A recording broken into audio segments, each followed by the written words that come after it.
Babi vitet e fundit gjithmonë e mbyllte në drek, domethënë 3-5, bënte pushimin, vinte në shtëpi, hanin bukë, domethënë edhe në përgjithësi i bini telefonin vetëm miqtë e tij, edhe i bie telefonit i miku vet që ka shtëpi botuese.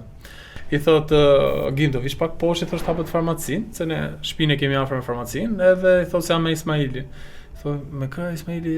Me Kaderën, thot. Edhe më thot mua, Argim thot mua, a të presim poshtë, kështu, edhe më babi vishu shpiti i poshtë. Edhe shkojmë poshtë, ne, ishte Ismail Kadere, shoku babit, edhe ishte pak pa qef. Ishte duket me pajam, pak i lodhur, bëri muhabet me babin, edhe babin ndihmoi me këshillat e veta, edhe me disa ilaçe domethënë që ta ndihmonte, edhe në fund fare i them unë të lutem të kërkoj një nder, i them, edhe pa i thënë për pjesën e fotos, e kuptoj shumë mirë, më thotë lutem bëj pak shpejt se jam i lodhur. Edhe kemi një foto sot e kësaj dite domethënë që kam te farmacia edhe kam kujtim shumë bukur, edhe domethënë ajo është një moment shumë i bukur që do veçoj.